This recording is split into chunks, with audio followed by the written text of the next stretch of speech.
Hello everyone, I want to welcome you to Sports Cave, new YouTube video. I wanted to start this up and really connect with you guys, get you guys the more in-depth information about some of these football games, anything that we can pick out of these games. I want to let you guys know. We're going to do this together. I will give you my opinions. I will give you the facts about the game, and we'll go over some of the things maybe we didn't like and liked. I'll let you guys know. And so we're going to start this off right away.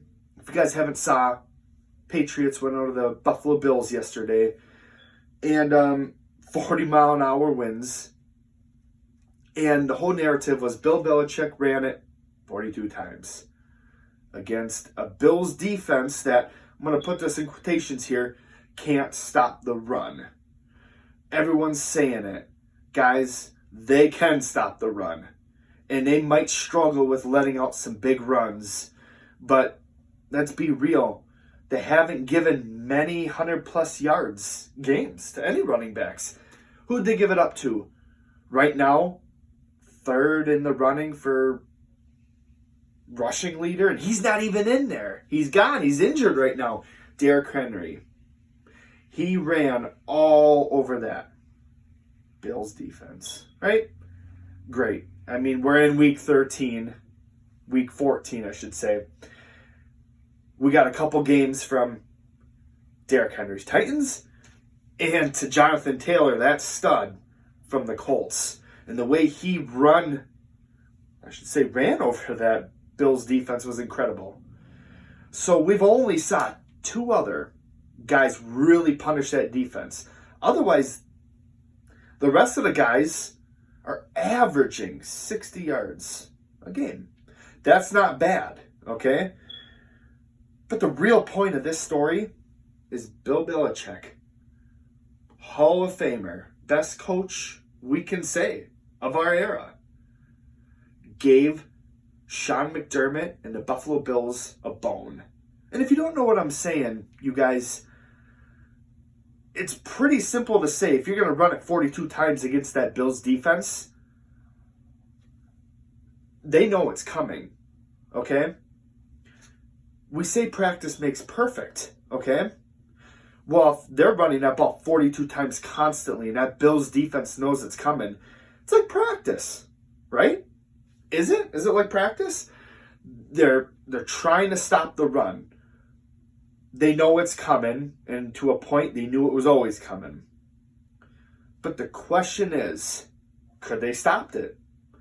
Yes. I mean, they gave up 145 yards of rushing in that game, but that's not really the point that I'm trying to get at here is when they're running that ball 42 times, and defense knows it's coming. So what they're going to do is say, okay, we'll take advantage of this. We know it's coming. And we've struggled with not the best defense stopping the rush, but they've been decent, okay? So the narrative of them not being able to stop the run is, I think, outrageous. They can stop the run. But when Bill Belichick says, I'm going to run it that many times and only throw it 3 times, and that's exactly what happened, okay? Mac Jones was 2 for 3, okay? What's that to say? They wanted to run that whole game because the Bills couldn't stop the run. They did, but God bless Sean McDermott and those Bills because instead of getting upset, and it is frustrating that they ran all over him, but that Bills defense, it gave them time to really let their guys explore on the defense. Okay, we're having a hard time. Let's use this as practice. Let's keep throwing guys at them. Let's do things differently. Well, the Patriots, we already know, are rushing the ball. Okay? What are we going to do? We're just going to be there. We're going to substitute guys in and out. We're going to find out who can play, who can make plays on the ball. We already know they're going to run it, so it's not as heavy when we're trying to guess what they're doing. No. They're going to run it, so that means we have to be physical, which is not something they're known for, okay? Or we can just go straight at them and just play bully ball. And the truth is, they struggle with that too. But 42 carries, that gives them a chance to try anything in the book. So when next week comes and they want to play a little bit of hardball to help themselves into the playoff, they can.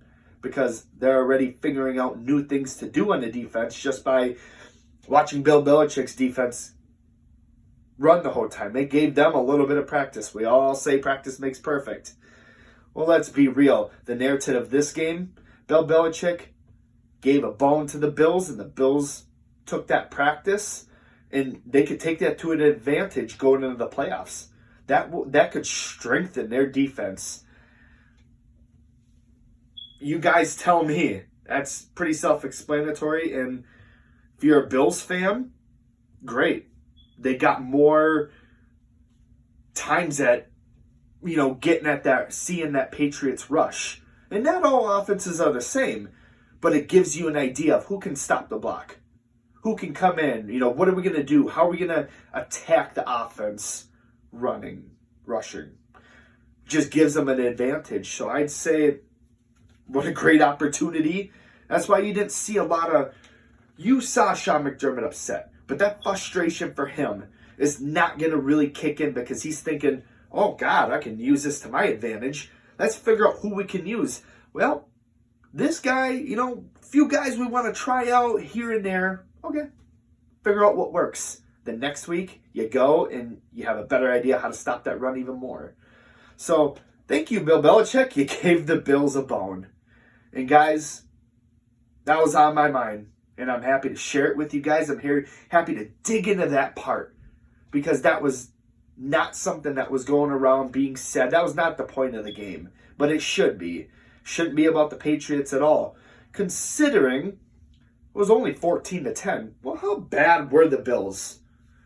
Well, they didn't throw very much. Josh Allen got sacked twice. Offensive line looked a little shaky. Stephon Diggs came up in some really key moments. Not bad. Their defense, they showed up. Could they have done better? Yes. And they practiced out there. So guys, I wanted to get that up. Let's talk about it together. Okay? All right.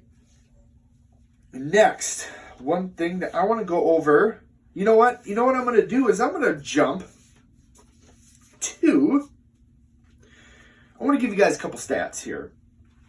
Because as I'm watching that game, I was wondering to myself, okay, how bad is their defense? Well, the Bills have gave up rushing yards, their defense, of 1,285 yards this season as 13 weeks have passed us, okay? Here's the deal. They're not the worst. And all I hear is Bills defense can't stop the run.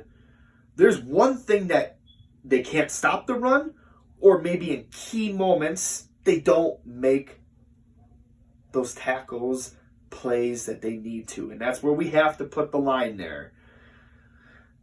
They're 22nd, okay, guys, from the highest, so from defenses, yards given, Bills are 22nd.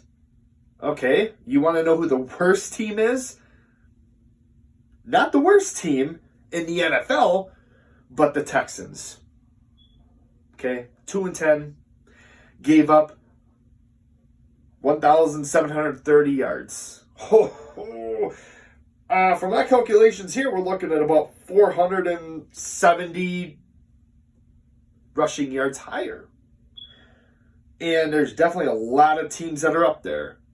So, guys, stop the brakes on the Bills not being able to stop the defense. They're 22nd with what they allow. They're not giving up the most yards. You just got to stay patient and let them work it out, because that's exactly what happened during that game. They practiced on them, and that'll come back to help the Bills. So, guys, Okay, so here's what I'm going to do.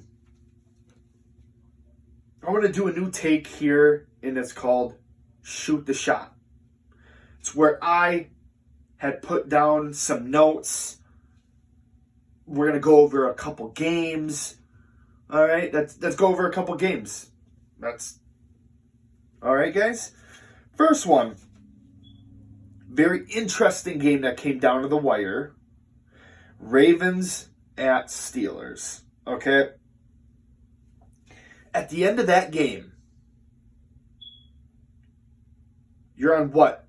4-yard line. Doesn't matter. Score a touchdown. That's all you have to do. Lamar Jackson comes out. The throw was not accurate. And Mark Andrews was not on the same page. He did not get to his right. He was a little confused. Don't know if he was trying.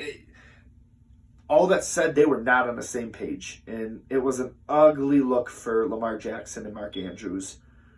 But on the positive side, they ran it down the field. But when it mattered most, they could not capitalize. And the Steelers, on the other part, their defense was stellar. And I say stellar because they came out.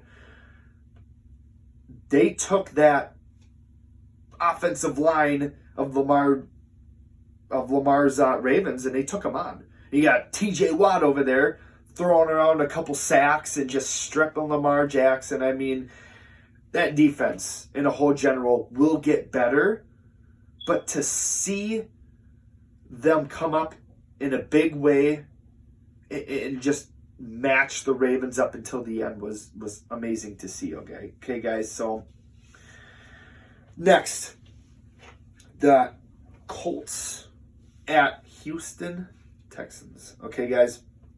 We could have called this game before it happened. We knew the Colts were going to win. They have a stud in Jonathan Taylor, and that guy will run you over. He will run between the tackles. He will juke you out. He will throw his arm in your face. You're scared of Derrick Henry? Well, Jonathan Taylor is faster. Maybe not so much stronger, but that guy will trample you and he will run. He will take it to the house. You tread lightly with that guy, okay? So Taylor, okay guys, here's some facts for you. Had 32 carries, okay? 143 yards and 2 touchdowns. Should be the MVP of the league. But we all know it does not go to a running back. We all know the most important position in the NFL is the quarterback, and I do believe that, and it is the truth. That's how that team motor runs. But it's also a team sport, okay? So as he ran at 143 yards and 2 touchdowns, it just trampled their defense. Texans did not, they got shut out. They did not give any resistance. They just allowed the Colts to play their game. And that is great news for the Colts because that gave them an edge. It's going to give them confidence into their bye week and to be able to come out of that bye week. And I believe they're going against the Patriots. Well, they got a lot of confidence. Can they keep that up?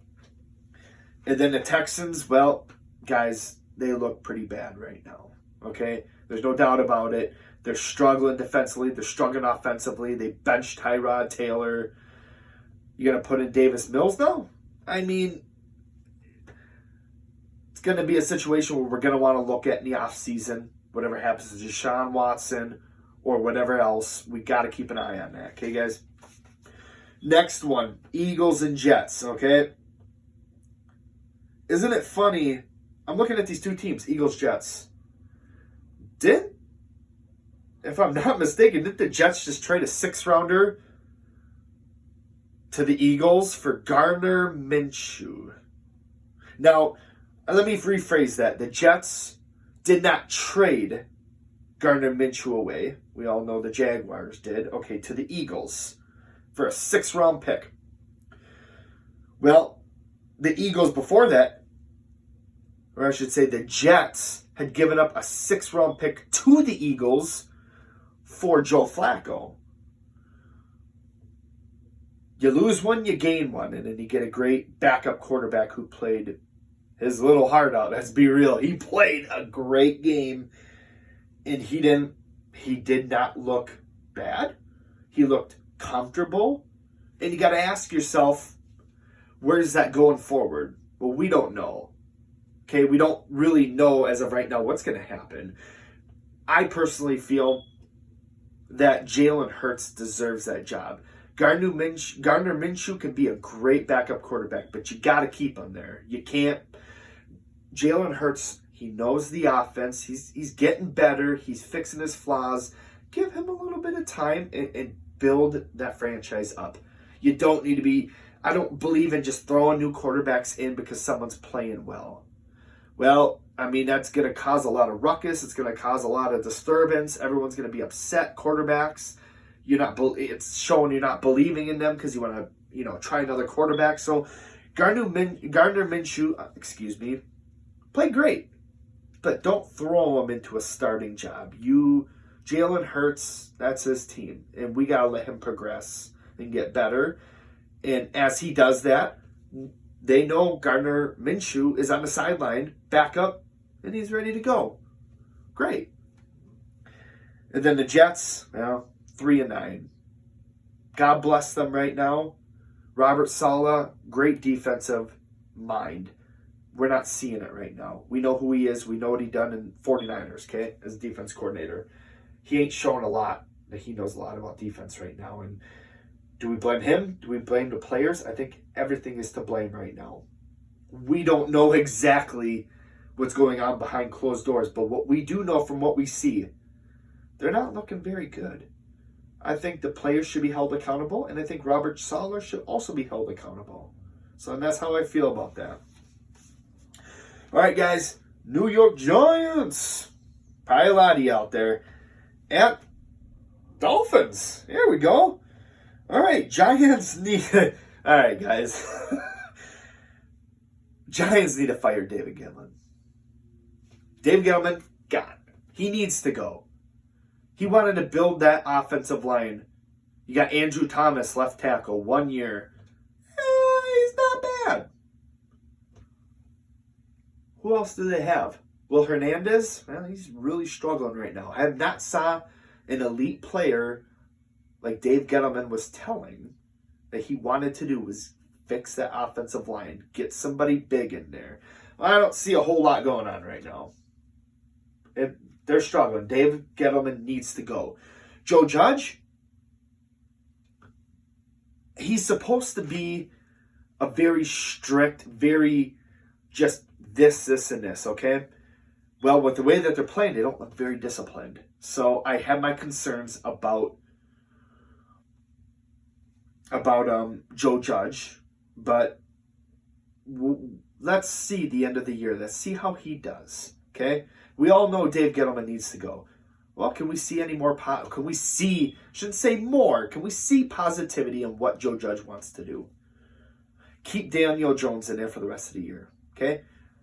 Keep your team the way it is and just keep playing. And at the end of the year, management's going to have to step up and make a lot of changes because they need help and they need to start winning. They're a winning franchise. They need to start winning. Okay? Dolphins. Tua. I'm a fan. The guy's getting hit practically every play, but he's still throwing. He's still making plays. Guys, let's see. They won 5 straight games so far. Do not let them slide, okay? Just leave them right now. Keep watching them. See what happens. I think they'll be fine. I really like Tua at the head of the table for them. Let's see how the season goes. Okay? All right. All right, guys. Here's a big one. All right? For taking shots, okay, here, Vikings at the Lions.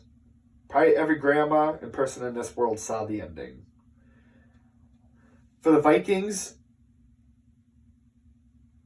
where was the defense at the end of the game? Okay? Mike Zimmer is a protege off of Bill Parcells. Okay? He was also, part of that group also was Sean Payton.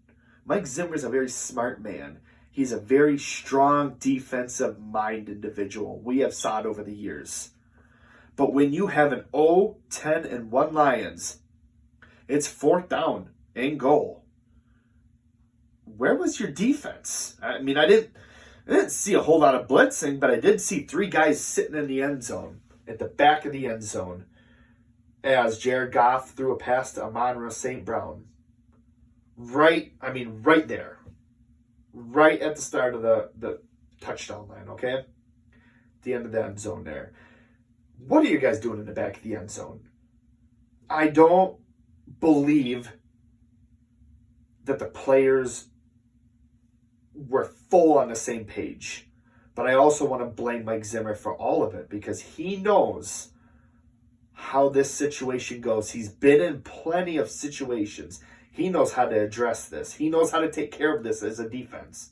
And I put all the blame on Mike Zimmer. And that's going to be one thing to watch this offseason, guys. After this season and the roster that they have and what Mike Zimmer's already dealing with, if you don't know yet, is Justin Jefferson had called out Kirk Cousins a couple weeks ago about Kirk Cousins' play. Well, Mike Zimmer, not looking very good on his part either. He's the coach. He's got to bring that team together. Kirk Cousins is there. Your defensive mind as Mike Zimmer, you got to have it more under control. I don't see a whole lot of reason they're going to want to keep you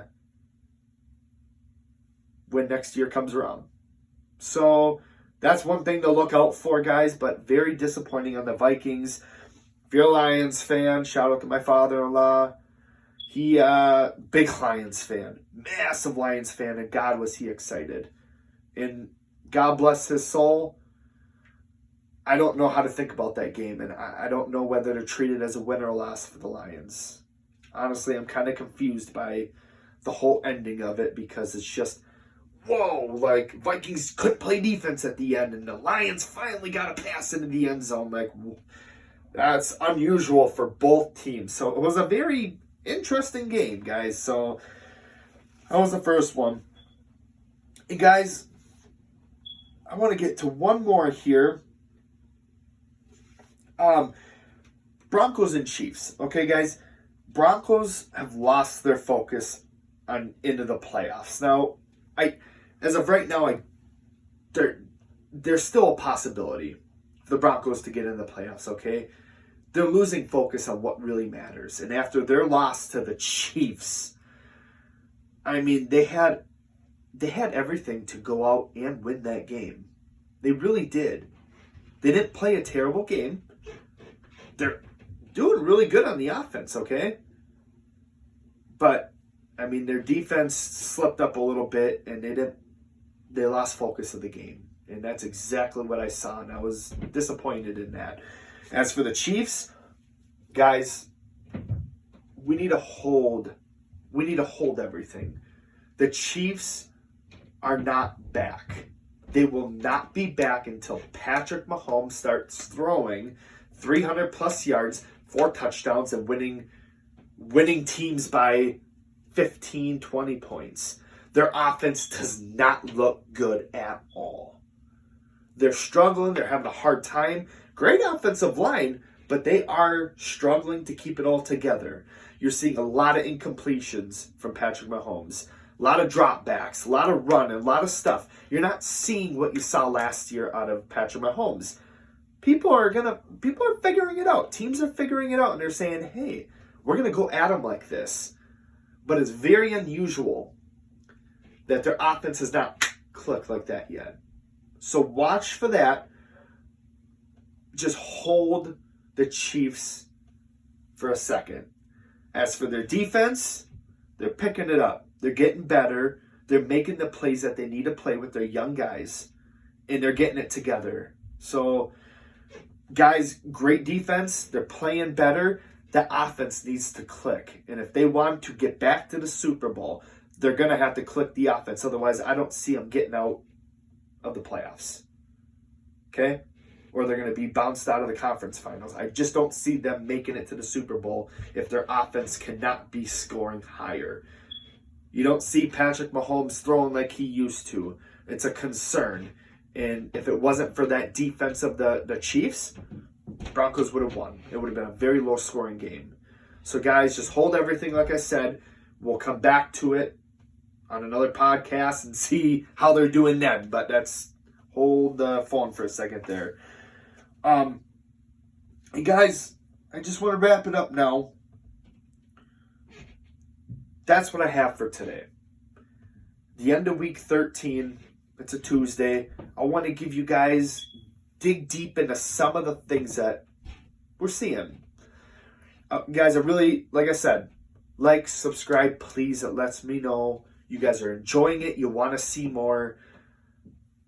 Contact me if there's anything you want to know. You want to hear something from me? I will love to dig deep into it because you might hear a story, okay? I will dig deep into that, and I will get the other side of that story. And I will not hesitate on that. I will bring you guys everything that I know, everything that is out there, I will bring to you guys. And that's we do this together. Let's get it all up in the open.